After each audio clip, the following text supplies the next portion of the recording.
Alors on va parler aujourd'hui du couple. Non seulement sur la signification d'après la Torah du couple, mais aussi comment réparer des problèmes de Shlom Bayit, en tous les cas peut-être des axes de pensée, des kivouns que les chazals, que nos sages nous donnent pour essayer d'améliorer la relation de couple. Mais avant ça, l'essence même du couple. Qu'est-ce que c'est que cette histoire? Pourquoi Dieu crée un humain à double facette, au point qu'on doit vivre ensemble, un homme, une femme, se mettre dans la même maison? Je veux dire, quel est le sens de cela? Et pire que cela, si c'était encore qu'une question de reproduction d'espèces, on ne serait pas obligé de vivre ensemble.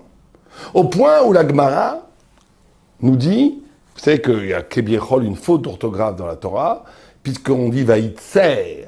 Normalement, Vaïtser, chaque fois qu'il écrit Vaïtser, il créa. C'est avec un seul Yud. Quand il y a Vaïtser, Adam, l'homme, Dieu créa l'homme, il y a deux Yud.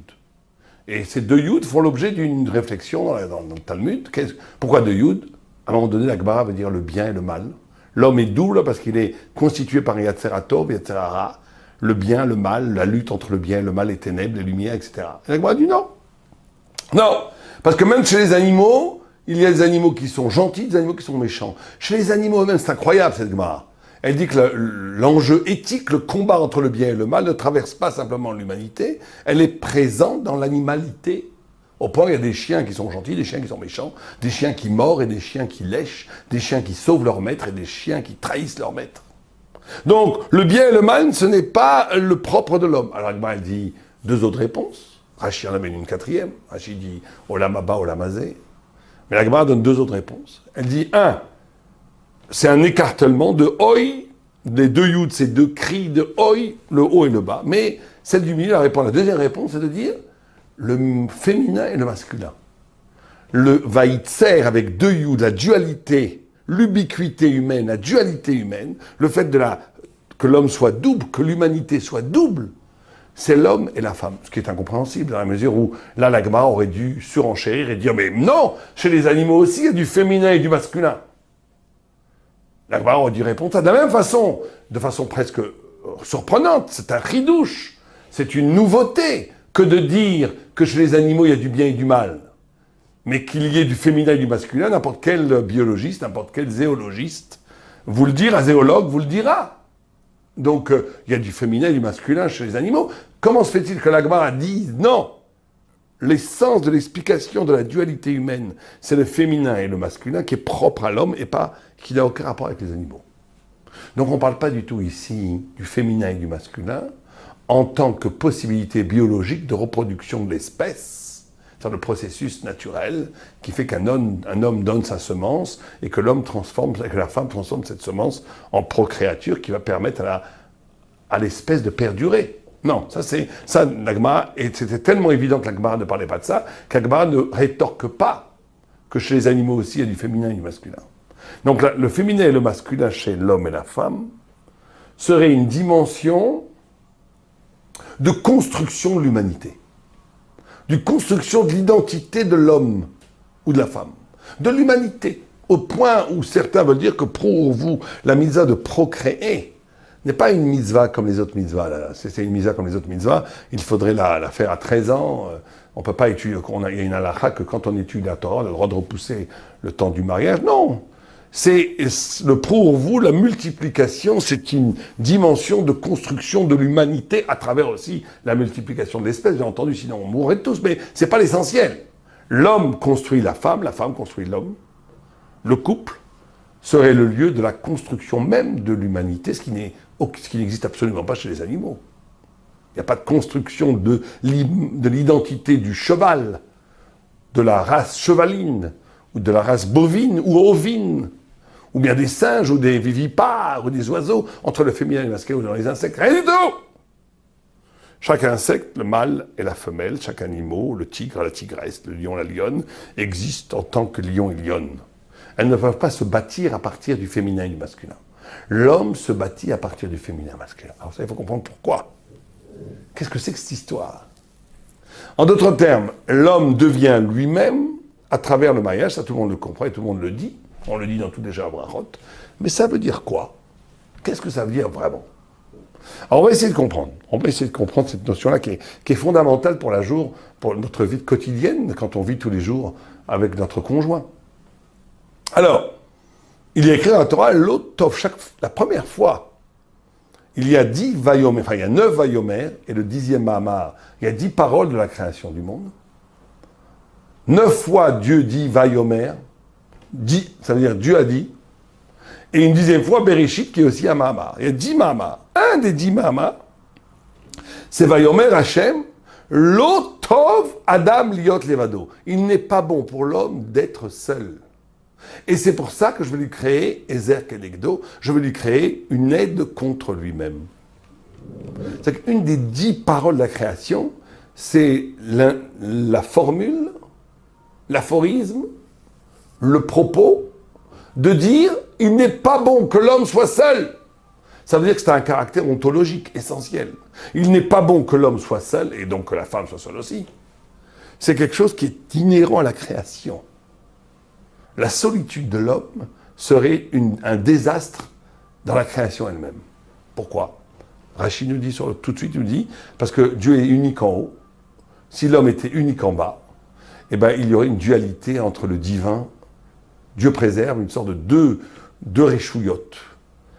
Il y aurait donc une sorte de dualité entre le Dieu et l'homme. Dieu préserve. Donc ce que fait la dualité humaine, le fait que l'homme soit duo, soit homme-femme, c'est qu'il empêche une confusion entre Dieu et l'homme. On commence à toucher un petit peu au problème. Quand l'homme est seul, pour dire les choses bêtement, mais en tous les cas ça a le mérite de se faire comprendre, quand l'homme est seul, il se prend pour Dieu. Quand la femme est seule, elle se prend pour Dieu.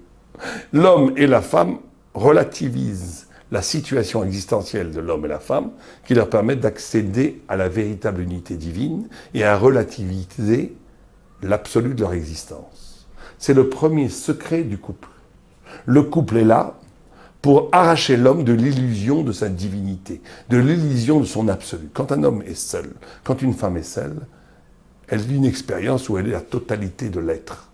Le fait d'introduire dans le champ de son existence de façon si essentielle dans un mode de vie du couple oblige l'homme à comprendre qu'il n'est pas l'absolu, qu'il n'est pas la totalité, qu'il est dans le relatif de l'existence et qu'il doit s'en référer au vrai absolu qui est Dieu. Voilà le premier tikkun du couple. Et donc plus profondément, le couple nous fait toucher à Dieu, à la véritable compréhension de l'unité de l'absolu. C'est grâce à la vie de couple que je peux enfin comprendre qu'est-ce que c'est que Dieu. Et quand l'homme comprend véritablement ce que c'est que Dieu, il devient un homme, il bâtit son identité humaine, parce que l'essence de l'homme, c'est d'être le reflet de Dieu sur terre, la conscience de la divinité sur terre. Donc le couple ici a une fonction extraordinaire. Il a pour fonction principale de casser l'égotisme, de casser l'égoïsme, de casser l'illusion d'une toute-puissance, pour donner à l'homme l'ouverture à l'altérité, à l'autre, qui l'ouvre à la radicale altérité qui est Dieu. D'ailleurs, c'est pas un hasard si dans les sociétés contemporaines modernes occidentales, on se marie de moins en moins. C'est pas juste à cause des questions de liberté de mœurs ou socio-économique, comme certains sociologues voudraient nous le faire croire. C'est parce qu'au fond, on cherche à nier Dieu et donc à remplacer la divinité par soi-même. Et quand on est un Dieu absolu, on n'a pas besoin de se marier. On n'a pas besoin de partager. On n'a pas besoin de chercher autre chose que son propre bien-être, etc. Ça nous arrive à l'horreur humanus, l'humain horrible, le scorpion à visage humain, qui est le contemporain aujourd'hui de fait d'égotisme, d'égoïsme, de nullité absolue, où la personne n'est là que pour se repaître de son petit ego et de son petit plaisir et de son petit bien-être et de sa petite sécurité sociale. L'horreur absolue, un tigre galopant dans la forêt est beaucoup plus beau que ce genre d'humain, que l'Occident a produit, et que la Torah, bénie soit-elle, nous sauve. Donc c'est la première dimension du couple, c'est de donner à l'homme une dimension où il s'arrache de cette médiocrité, de se croire pour le centre de l'univers, et pour l'ouvrir au vrai infini, à Dieu, à l'altérité, à l'humilité, à l'élégance de l'humilité. Première fonction du couple. Deuxième fonction du couple, c'est deux Yud. C'est deux Yud. Fait que couple, en français, vient du mot hébreu, qui veut dire kafoul. Kafoul, ça veut dire double. La dualité, justement. Kafoul. Or, où est-ce qu'on entend ce mot la première fois de kafoul dans la Torah? C'est dans Maharat à Marpella. Marpella, le caveau des patriarches à Hebron, dont littéralement il faudrait traduire Maharat, la grotte, à Marpella, dédoublée. Rachid dit pourquoi dédoublée? Dédoublée parce qu'il y a deux niveaux architecturaux. Il y a des caveaux en bas, des caveaux en haut. Bon, la Gemara dit déjà ça. Dédoublée parce que tous les couples sont là-bas. Adam, Chava, Avraham, Sarah, Yitzhak, Rivka, Yaakov, Léa. Il y a 4 Anakim, 4 couples des Anakim. Mais dédoublé parce que le mont, le Marat Marpella à Hebron, c'est le lieu de la rencontre, un lieu de jonction entre le paradis et la terre. Belle définition du mariage. On devrait dire, comment vous définirez le mariage? C'est un lieu de jonction entre le paradis et la terre, entre le ciel et entre la transcendance et l'immanence, entre l'au-delà et l'au-dessous, entre le réel et l'au-delà du réel, entre le fini et l'infini, entre cette toute double dimension. Le double comme essence étant, non pas 1 plus 1 font 1, non pas 1 plus 1 font 2, c'est grave erreur, mais 1 plus 1 font double. Ça veut dire la même chose qui se répète en 2 fois. Ça veut dire être capable d'être plus grand, d'être capable, je ne sais pas si quelqu'un a déjà vécu ça, tu vis un moment qui est en même temps un moment complètement inscrit dans la réalité, inscrit dans la temporalité, inscrit dans l'éphémérité. C'est un moment qui va partir. Mais en même temps, ce moment qui va partir, qui passe, qui est dans le réel, qui est dans la vie de tous les jours, il est le reflet d'une dimension d'éternité que je ne perdrai jamais. Je sais que c'est l'écho de quelque chose qui est éternel. L'écho de quelque chose qui est éternel. C'est ça la vie du double. La vie du double, c'est de vivre en même temps. Olamazé, Olamaba, au même instant, au même moment. C'est la capacité du dédoublement. Le Marat Marpella était la capacité du dédoublement. C'est quoi la capacité du dédoublement? Du kafoul. Le kafoul, c'est cette capacité d'être en même temps soi et l'autre. Mais être l'autre au niveau où c'est moi et l'autre.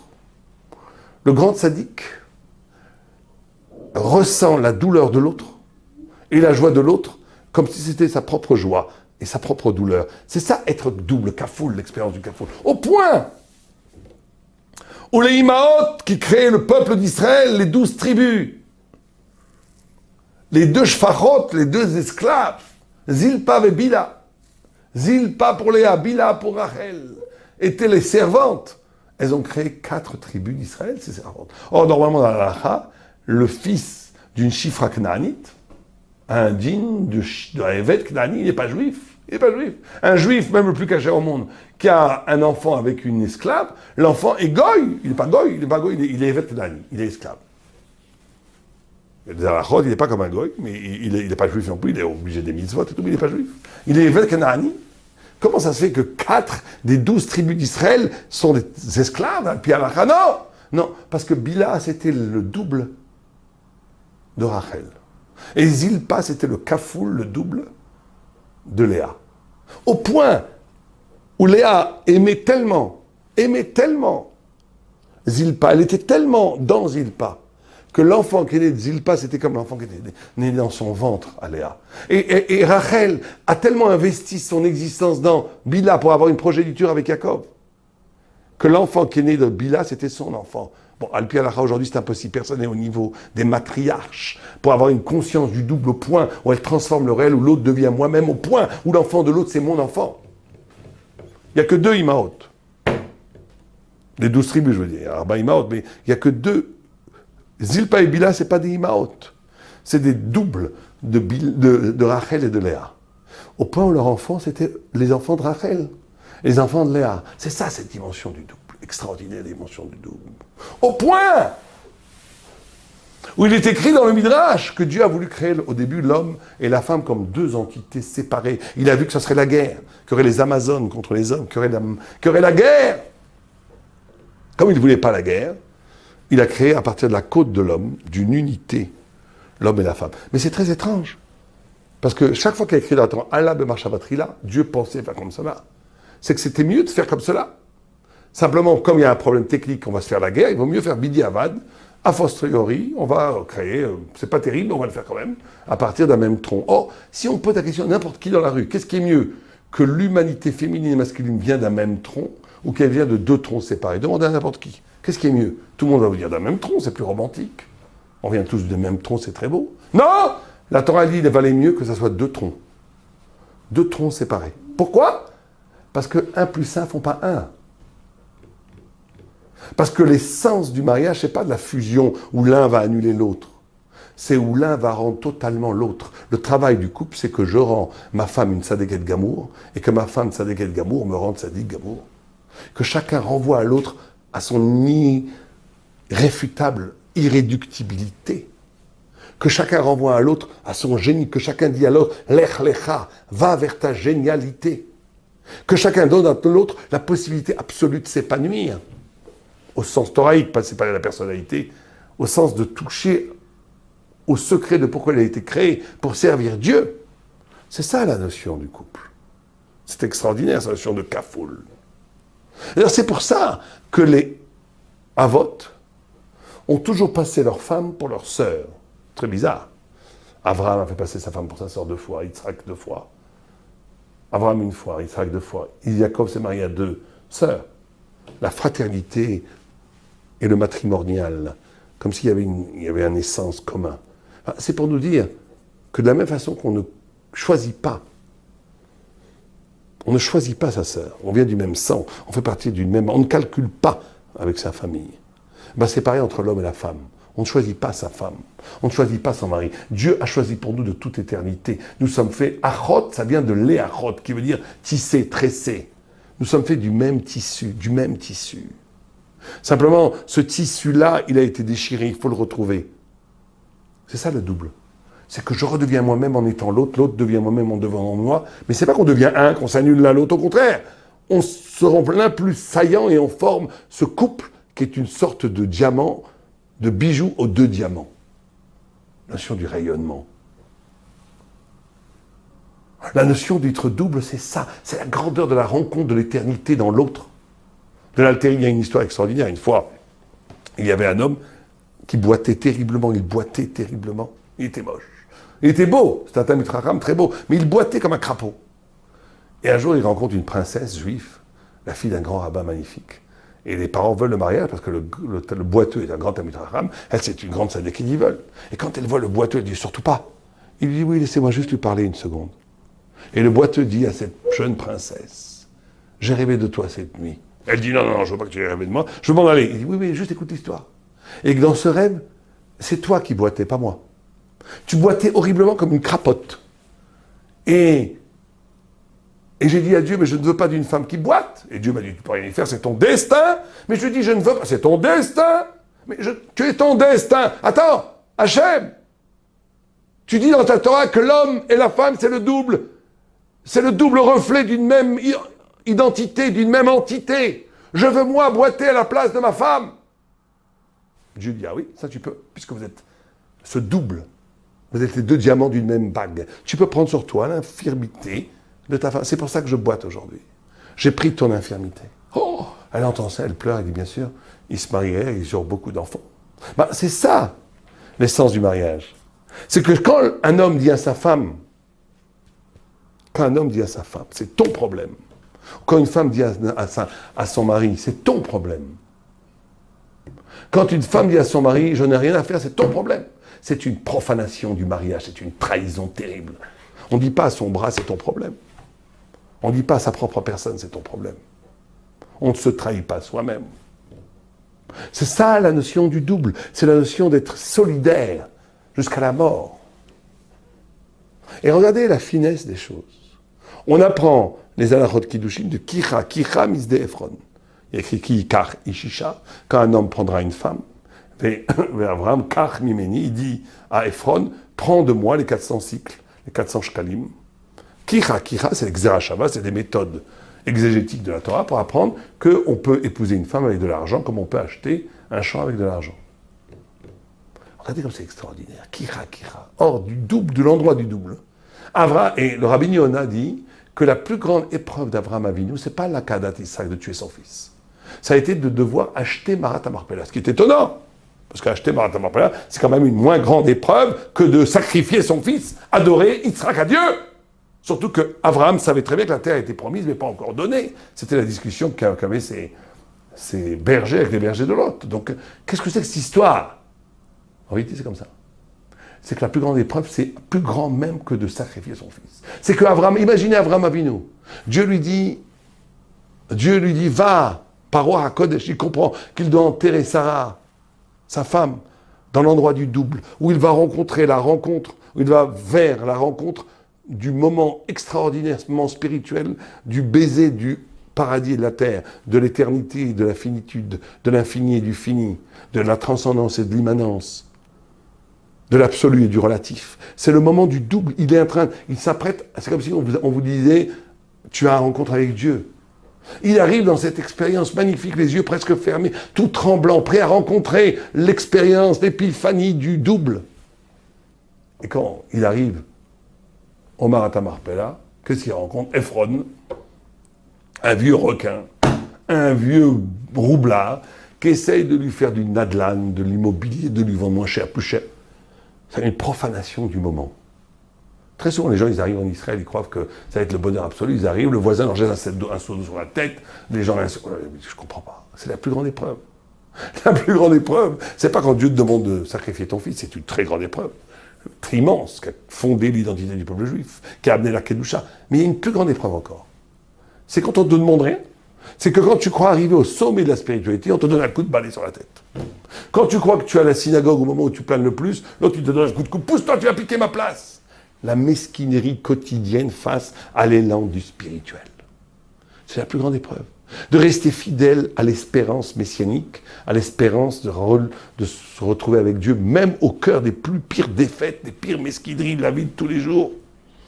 Ben c'est ça l'épreuve du mariage. Voilà la finesse des choses. Kicha misdefron. C'est que tu apprends les lois du mariage, du lieu de l'épreuve la plus haute pour un homme, c'est qu'au lieu de la plus grande spiritualité, il rentre dans le rapport mesquin qui détruit toute la spiritualité. Et bien c'est ça le mariage. Quand on est fiancé, c'est magnifique. Un mouchoir, il tombe, je le prends. Ma chère princesse, passez devant moi, des fleurs. Après 2 mois de mariage, 3 mois de mariage, c'est vrai. Alors, t'as pas amené à manger, t'as pas passé la serpillière, Dieu préserve. On rentre dans le quotidien mesquin et on détruit toute l'extraordinaire promesse spirituelle, enchantée, miraculeuse, qui était annoncée par les mariages. La plus grande épreuve, c'est de rester fidèle à l'origine de cet émerveillement.